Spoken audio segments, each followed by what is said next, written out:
The girl? All good. Hi, I'm David. Let me tell you how my fiancée Gail and I went on a romantic getaway and ended up with a boatload of adventures, treasure, and sea monsters. Welcome to the Man Recaps channel. Ready? Strap on those life jackets, folks, because here we go. Looks like a coin.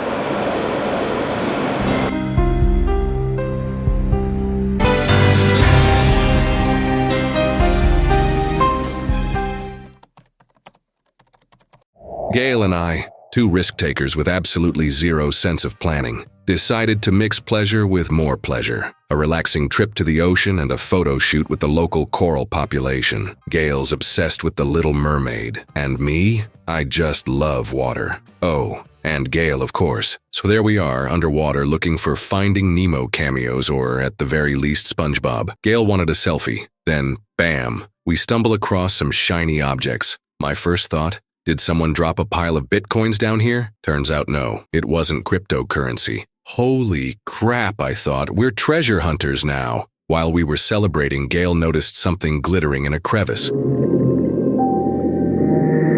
Naturally, her brilliant inner voice goes, "Stick your hand in there."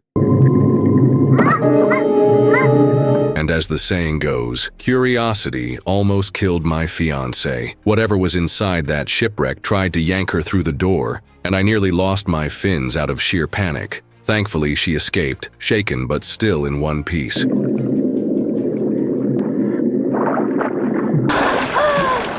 Oh, What the hell are you trying to do? Kill yourself? it's down. My pen.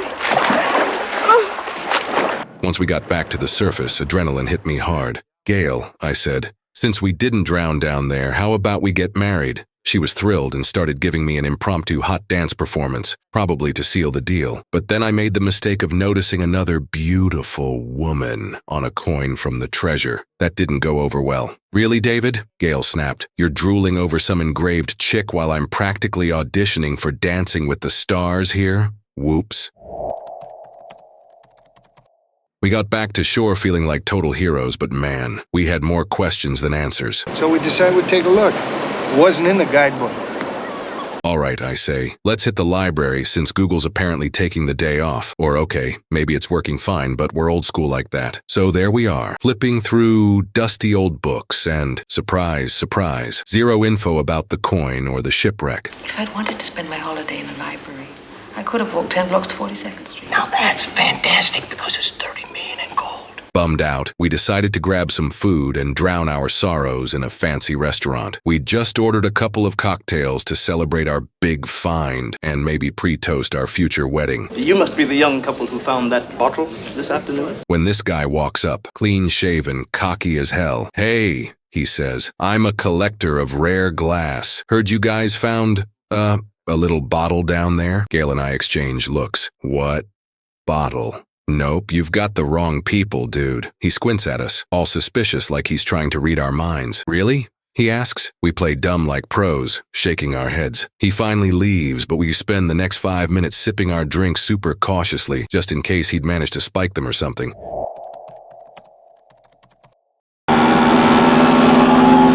The next day, still shaking off a hangover, we stumble across this lighthouse where a guy named Treese. Come on over then. But you haven't been asked for lunch. Thank you. Take a look. Any clue where this is from? Treese picks it up, gives it the kind of long, dramatic stare you'd expect in a crime movie, and finally goes, Spanish medallion. Is it valuable? One medallion? No, not to me. What else have you got in there then? Where'd you get this exactly? His face?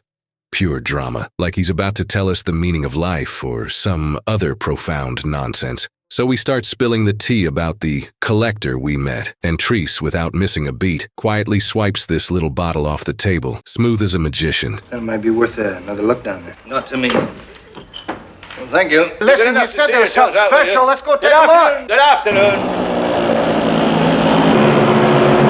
You okay? Gail! We start noticing we're being followed. Yep, full-on movie chase scene vibes.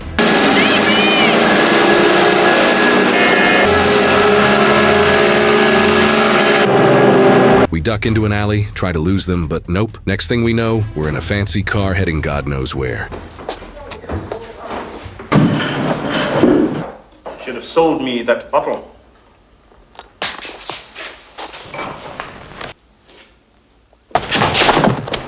The girl. Look, she hasn't got it.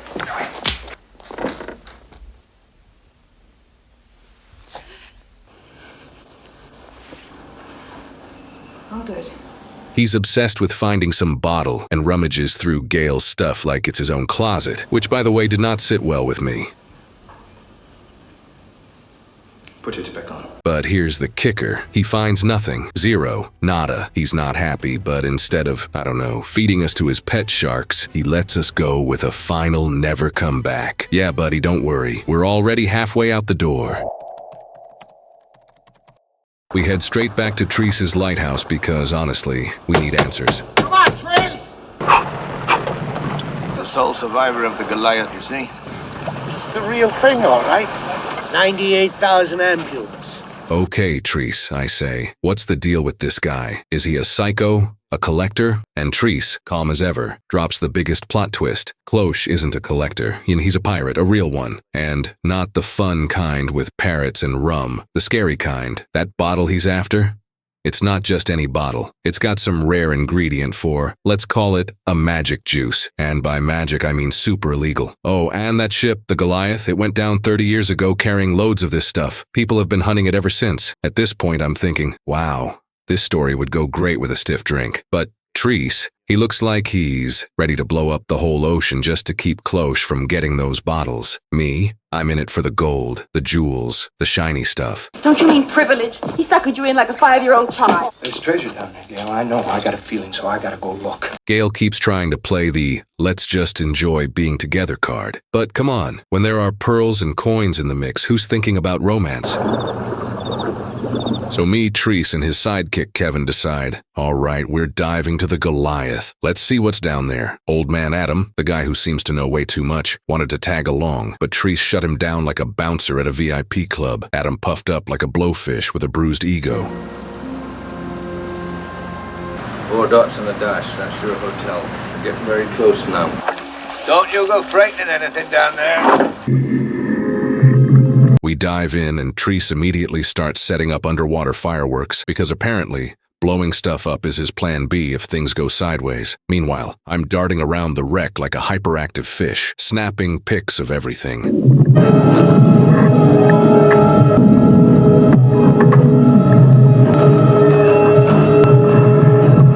It actually tries to attack me, but the sight of Treese's flipper of doom sends it scurrying into some dark corner of the ship. That's the biggest moray eel I ever saw. We gather up some materials. Treese definitely grabbed something specific, but I was too busy wrestling with a suspicious-looking chest to notice. We resurface, feeling pretty good about ourselves, until we get back to the boat. And bam, there's no light on shore, just darkness and an ominous note in our boat. I'll find the bottle, you bastards. Warning from close. Lovely. Gail's still at the hotel, and suddenly, all I can think is, this is bad. Real bad. We floor it back to shore, hearts pounding. Meanwhile, back at the hotel, Gail hears someone knocking on the door. Naturally, she assumes it's me. Spoiler alert, it's not. Who's there? Turns out it's a freaking voodoo priest. Yep, you heard that right. One of Cloche's creepy henchmen. He's waving around a chicken leg like it's a magic wand, muttering incantations while Gail's doing her best to wave for help with her hands tied. Me? Oh, I'm taking my sweet time because apparently I had to fight some evil spirit on the way there. They call it the mountain elevator, but honestly, I don't even know what it was.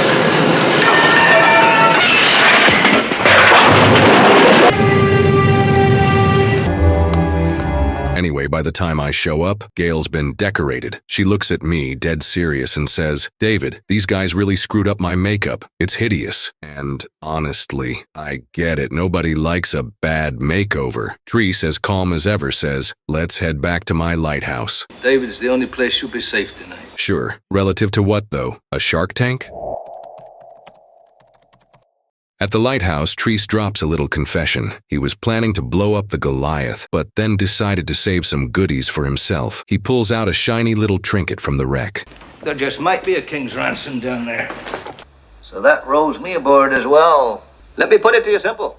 Whatever's down there, a lot or a little, half yours, half mine. Me and Gail, we're just happy to have survived the night and maybe celebrated a little, if you catch my drift. The next morning, Treese heads to a local fair and, you guessed it, runs into Cloche. Turns out the two of them are negotiating like it's a pirate flea market. Give me $1 million, Treese says, and I'll get you whatever you want. Just leave David and Gail alone. When you're young, dumb, and looking for adventure, fate will always throw you a fun way to shorten your life. My name is David, and here I am, standing on the deck, staring into the water, getting ready to dive into an old ghost ship full of mysterious vials and possibly treasure. I should probably take a moment to think about how I got myself into this mess, but, as they say, it's too late to drink Borhomi when half your head is already in a shark's mouth. Let's go before someone beats us to it, says Treese, my friend, with whom I've been getting into all kinds of shady shit for a while now. Kevin and the elf Adam stay behind on the boat to keep watch. Translation: one will stare blankly at the horizon while the other dozes off to the sound of the engine, occasionally dispensing words of wisdom. We dive. I'll be right behind. Leading into the next compartment. Underwater, it's dark, cold, and eerie, but that doesn't stop us from stuffing our bags full of vials scattered throughout the sunken Goliath. Gail, our best swimmer, quickly fills 2 bags and surfaces. Treese and I stay behind, searching for the real treasure. None of us notice the hefty predator circling above. Not that we have time to worry about it. We're in the middle of the heist of the century, and everything would have gone smoothly if Treese hadn't vacuumed up a firecracker. Yeah, you heard that right, a firecracker. Or, to be precise, a mini grenade that explodes, blowing my mask off, clearing the wax from my ears, and my will to live from my soul. I curse but quickly find what we came for, a shiny trinket, the very same one Gail couldn't pry loose at the start. It's gold! I shrieked, like I just fished out a mermaid instead of an artifact. No way. Real treasure. Treese's eyes lit up like a kid who just got his first taste of pure sugar. Yeah, turns out our Goliath had a twisted sense of humor and sank right on top of an 18th century ship, double jackpot. But the excitement was short-lived. We surfaced, grabbed our loot, and prepared to return to the lighthouse, unaware that one of us was a rat. How many you reckon we have? About 4,000. Possible there's something else going on, but I don't know what it is. I'll pay 10%. Adam, that old elf who was supposed to be guarding the boat, was actually guarding his own interests. Turns out he had already sold us out to Cloche, and he didn't even have the decency to sober up before doing it. See, what we found is jewelry. We didn't find the gold and silver from the fleet. What's something like that worth? Well, I don't know exactly what you got there. 8 or 9 ounces, 22-carat gold. Of course, we, being the brilliant idiots we are, notice nothing and plan another dive. That's why you wouldn't let me dive. But while we discuss our treasures, sharks are already circling above us, attracted by the delicious bloodbath our new friends have provided.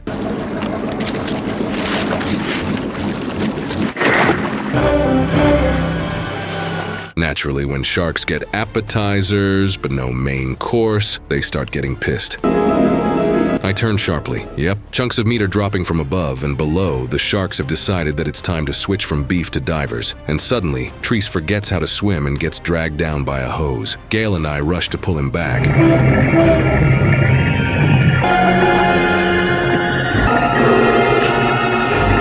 Why the hell are we even here? I yell, kicking a shark, not recommended, highly ineffective, grabbing Treese and hauling him up.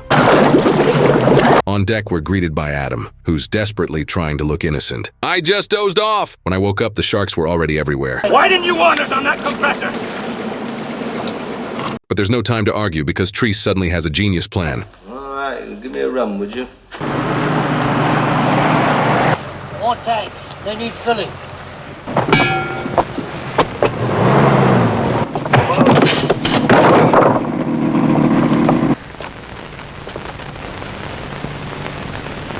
I think I'll take a breath of air.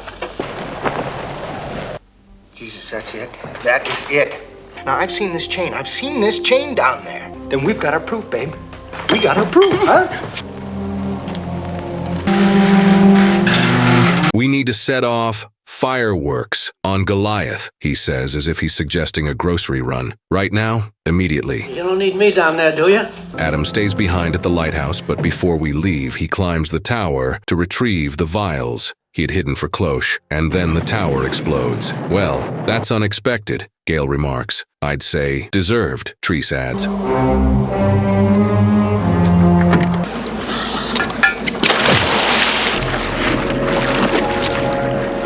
But Cloche isn't giving up that easily. Gale is the first to notice the intruder and immediately begins explaining, in a rather aggressive manner, why this was a bad idea.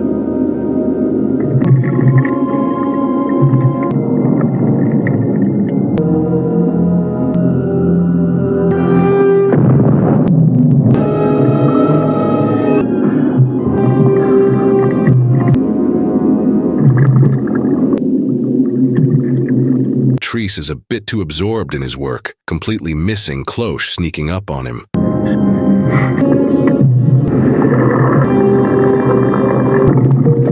But he quickly corrects this oversight by introducing Cloche to a very hungry fish. The problem is that same fish seems interested in Treese as well. I hesitate, staring at my 3 possible choices. Save my friend, who's about to be lunch. Grab more gold, the reason we're here in the first place. Wait for everything to go boom. I choose. Treese does too, because he suddenly cuts my oxygen hose. Are you insane? I gurgle in my last breath, but I have no choice. I surface just in time to scramble into the boat before everything blows sky high. Gale and I stare at the water in stunned silence. The